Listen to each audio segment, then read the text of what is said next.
Everyone, welcome back to my classes. So guys, हमने काफी topic cover कर लिया था, ठीक है, सेक्सुअल रिप्रोडक्शन, फ्लावरिंग प्लांट्स का। And I assured you that before I start with the fertilization and post fertilization events, तो जितना भी टॉपिक हमने प्री फर्टिलाइजेशन में कवर किए हैं, right, male and female gametes का, गेमिटोफाइट्स का, वो ऑलरेडी डिस्कस्ड है एंड उनके पीवाईक्यूज भी डन है, ठीक है। माइक्रोस्पोरोजेनेसिस, मेगास्पोरोजेनेसिस, जो भी प्रोसेसेस थे, what ever things be started, हमने उनके पीवाईक्यूज फिनिश कर लिए थे। बट उसके बाद मैंने कुछ सर्टेन चीजें कराई थी, जैसे pollination, agents of pollination, outbreeding devices, pollen pistil interactions, right, artificial hybridization, emasculation, bagging. ये सब चीजें जब आपने पढ़ी तो हमें रियलाइज हुआ कि उनके भी कुछ खास पीवाईक्यूज पिछले सालों में देखे गए हैं। तो मैंने वो सारे पीवाईक्यूज क्लब किए हैं आपके लिए और 3 पार्ट्स में डिवाइड किया है। So today I am bringing the first part of the PYQs involving all those topics. यहाँ पे सब mentioned है. The past year NEET questions based on pollination, agents of pollination, outbreeding devices, pollen pistil interaction, and artificial hybridization. And this is part 1 which we will cover. चलिए, next. First question. What is the function of tassels in the corn cob? याद कीजिए कि हमने ये कहां पर पढ़ा था?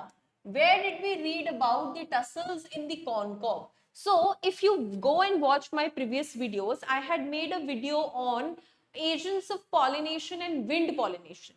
वहां पे wind pollination के टॉपिक में मैंने इसको पढ़ाया था, ठीक है जी।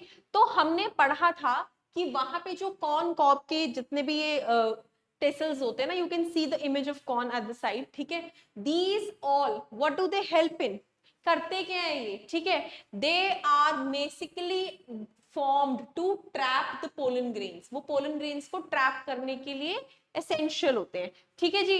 तो ये डायरेक्ट एनसीईआरटी की लाइन है, it is taken direct from NCERT. हमारी वीडियोस में भी ये लाइन एग्जैक्टली लिखी हुई थी when I was teaching you about the agents of pollination.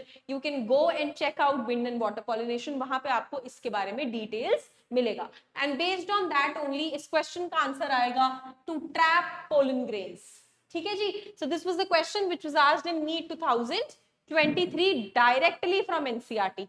That is how important it is.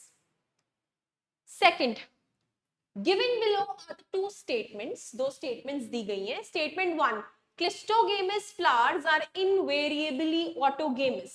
This is the line which is given in NCERT under the topic autogamy. जब हमने autogamy पढ़ा, what was autogamy? The type of pollination जो हम छोटे होते से पढ़ते हैं, self and cross. So self pollination के दो टाइप्स, ऑटोगेमी, गाइटोनोगेमी। ऑटोगेमी के अंदर जब एनसीईआरटी के पेजेस पे लिखे हुए हैं दो टाइप के flowers, that is cleistogamous and chasmogamous. Chasmogamous flowers थे open flowers, whereas cleistogamous flowers का मतलब था क्लोज्ड फ्लावर्स, ठीक है। तो जो पहली लाइन है इसका मतलब मैंने अपनी वीडियो में समझाया था कि जो ये क्लोज्ड फ्लावर्स है इनमें तो ऑटोगेमी ही होकर रहेगी, they are invariably autogamous. So this statement is absolutely correct. Statement number 2, cleistogamy is disadvantageous as there is no chance for cross pollination.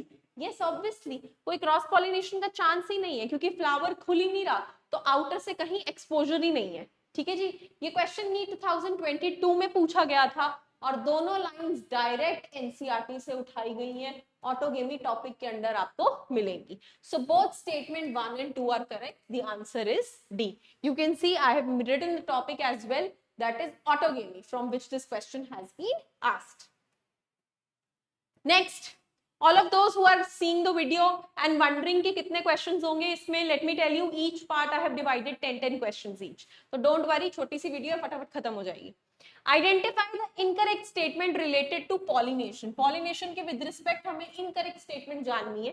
पहली, pollination by wind is more common amongst abiotic pollination. हमने पढ़ा था कि pollination दो type की होती है, abiotic and biotic, जिसमें से भी रेड कि biotic pollination is more common, but in abiotic also दो तरह की पॉलिनेशन होती है, विंड एंड वाटर। उसमें से कौन सी कॉमन होती है? Wind pollination. So this is absolutely correct, direct line from NCERT. Flowers produce foul odors to attract flies and beetles to get pollinated. ये भी एनसीईआरटी की ही लाइन है। आप बोलेंगे कि मैम हर चीज में यही कह रही हैं, बट यस सच में इंसेक्ट पॉलिनेशन की वीडियो देखिए जाके, वहां पे मैंने एक्सप्लेन किया हुआ है कि कुछ चीजें जैसे कि बीटल्स, जैसे कि फ्लाइज, ये तो इनके फ्लावर्स तो फाउल ऑर्डर सिक्रीट करते हैं, ठीक है जी, ताकि वो उनको अपनी तरफ खींच पाए। So this is also correct. Moths and butterflies as the most dominating pollinating agents among insects. No, ऐसा नहीं है। Flies are the most common dominating agents, ठीक है, not this. So this is false. Pollination by water is quite rare in flowering plants. जब wind common है, biotic ज्यादा common है, तो obviously water is rare. तो ये statement correct है. So the answer statement which is incorrect is C. This is asked from the topic agents of pollination. Next, question number 4. The term used for transfer of pollen grains from anther of one plant to the stigma of different plant से different है guys, so this is xenogamy. During pollination brings genetically different types of pollen grains to stigma, so that is xenogamy. ये तो direct है, बिल्कुल direct है ना। तो NCR NEET 2021 में पूछा गया था एक क्वेश्चन। अब इमेजिन करिए अगर आपने ये टॉपिक्स बड़े अच्छे से पढ़े रखे होंगे और ये क्वेश्चंस आएंगे, तो यार मार्क्स तो पक्के हैं, है ना। चलिए क्वेश्चन नंबर 5 पढ़ते हैं, क्या कहता है। Which of the following is incorrect for wind pollinated plants? चलिए आइए देखते हैं, नीट 2020 का क्वेश्चन है ये। Well exposed stamens and stigma, obvious सी बात है यार, हवा के लिए तो ऊपर ही होने चाहिए, वो तभी उड़ पाएंगे अच्छे से, ठीक है। Many ovules in each ovary, no no no no। NCERT में साफ लिखा हुआ है। And let me tell you, आने वाले और पीवाईक्यूज के पार्ट्स में आपको 2-3 क्वेश्चंस और इस पे मिलेंगे, तो वहां पर भी आप फटाफट ये आंसर दीजिएगा इसे समझने के बाद। वैसे तो मैंने ये विंड पॉलिनेशन में समझाया हुआ है, बट मैं रिपीट कर रही हूँ। विंड पॉलिनेशन का एक कैरेक्टरिस्टिक फीचर है कि उसमें सिंगल ओव्यूल होता है हर ओवरी में, ठीक है जी। So this statement is absolutely correct, और हमें यहाँ इनकरेक्ट ही पूछी हुई है, तो answer would be B. But let's read C and D also. Flowers are small and not brightly coloured, true. Wind pollinated में उन्होंने कोई इंसेक्ट्स या एनिमल्स तो अट्रैक्ट करने नहीं है, इसलिए वो कोई ज्यादा खास सजे भी नहीं होते, so they are not brightly coloured. Pollen grains are light and non sticky, yes, ताकि वो अच्छे से उड़ सके। So the answer was B, and this is also a question from agents of pollination. Question number 6, बात करते हैं water pollination की, वहां से ये क्वेश्चन उठाया गया है। In water hyacinth and water lily, अभी आगे नहीं पढ़ते, याद करो। वाटर पॉलिनेशन की वीडियो में हमने पढ़ा था कि वाटर हाइसिंथ और वाटर लिली कहने को एक्वाटिक प्लांट्स हैं, लेकिन वहां पॉलिनेशन वाटर से नहीं होती। जी हाँ, वहां पॉलिनेशन वाटर से नहीं होती, वो आराम से सरफेस पे आ जाते हैं और इंसेक्ट और विंड उनको पॉलिनेट करके चले जाते हैं, ठीक है। अब आगे पढ़ते हैं। Pollination takes place by wind and insect and wind. ये तो विंड एंड वाटर था ना, तो ये नहीं हो सकता, मैंने वाटर नहीं देखा था तो फटाफट सोचा टिक कर दूं, बट ये गलती है, हमें पूरा पढ़ना है इंसेक्ट्स और विंड, क्योंकि वाटर से नहीं हो रहा, तो वाटर वाटर जहां पर है वो तीनों options cut. And this was asked 2020 में भी, 16 में भी, पास्ट ईयर्स में हर 4 साल बाद ये क्वेश्चन ऑलमोस्ट रिपीट हुआ है, ठीक है जी। Question number 7, what types of pollination takes place in Vallisneria? Please hold on, let's talk about Vallisneria. हमने वाटर पॉलिनेशन में ये वेलिस्नेरिया पढ़ा था, ठीक है। क्या पढ़ा था हमने इसके बारे में कि ये सरफेस तक आ जाता है, याद करिए। वाटर पॉलिनेशन वाली वीडियो में जाइए, फटाफट से रिकॉल कीजिए, इतना मैं आगे क्वेश्चन पढ़ती हूँ। एनसीईआरटी पेज 13 पे ये गिवन है, नीट 2019 में पूछा गया था। पहला ऑप्शन पढ़ते हैं, pollination occurs in submerged condition by water। submerged नहीं होता यार, ये सरफेस तक तो आ जाता है। flowers emerge above the surface of water and pollinate by insects, नहीं होती, इसकी pollination water से ही है। flowers emerge above the water surface and wind, no, wind से नहीं होती। they are male flowers are carried by water currents, yes, कैसे, long ribbon के तरह। ये मैंने वीडियो में पढ़ाया था, जिनको रिकॉल हो गया होगा वो समझ पाए होंगे। To female flowers at the surface of water, तो सरफेस तक तो आ जाते हैं, लेकिन उनके मेल के मीन्स पानी की रिपल्स के साथ तैरते हैं और रिबन जैसे स्ट्रक्चर में फीमेल्स तक पहुंच जाते हैं। So the answer is D. Next question, in which of the following both autogamy and geitonogamy are prevented? ना तो ऑटोगेमी हो सकती है ना गाइटिनोगेमी हो सकती है। सो आउटब्रीडिंग डिवाइसेस वाली वीडियो पे जाइए, वहां पे हमने एक कॉन्सेप्ट पढ़ा था मोनोशियस प्लांट्स का जो कह रहे थे और डायोशियस प्लांट्स का, यहां पे यूनिसेक्सुअल फ्लावर्स है पूरे प्लांट पे, ठीक है, एक ही सेक्स के फ्लावर्स है पूरे प्लांट पे।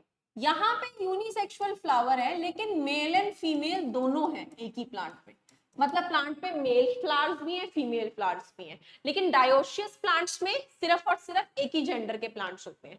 तो ऑटोगेमी और गाइटोनोगेमी किस में प्रिवेंट की जा सकती है? डायोशियस वाली सिचुएशन में, की जरूरत ही नहीं है होने की। अब डायोशियस का एग्जाम्पल क्या है? पपा, ये गिवन है आपकी बुक में, ठीक है जी। एग्जाम्पल्स तो देखिए हमें याद ही करने पड़ेंगे, है ना, एग्जाम्पल्स का तो और कोई कॉन्सेप्ट भी नहीं है। चलिए, नीट 2019 में 2012 में ये बार बार पूछा गया है क्वेश्चन, तो जरा ध्यान देंगे इस पे। Next question, winged pollen. Winged pollen grains मतलब जो विंड से उड़ रहे हैं, they have wings, they are present where? They are present in mustard. ये भी डायरेक्टली एग्जाम्पल बेस्ड क्वेश्चन है, नीट 2018 में पूछा गया है, आपको एनसीईआरटी के पेज नंबर 7, ठीक है, पीछे वाले चैप्टर से मिल सकता है। सो कुछ क्वेश्चंस ऐसे होते हैं यार जो और चैप्टर्स के भी एग्जांपल्स लेके लिंक कर दिए जाते हैं, ठीक है। So need not to worry, जब हम पूरी बायो कवर कर लेंगे हमें ज्यादा बेटर समझ में आ जाएगा। Last question for this video, attractants and rewards are required for, याद करिए हमने पढ़ा था कि अट्रैक्टेंट्स रिवॉर्ड्स किनके लिए चाहिए होते हैं? इंसेक्ट पॉलिनेटेड के लिए, तभी तो वो फ्लावर्स उनको रिवॉर्ड देंगे, तभी तो एनिमल्स आएंगे।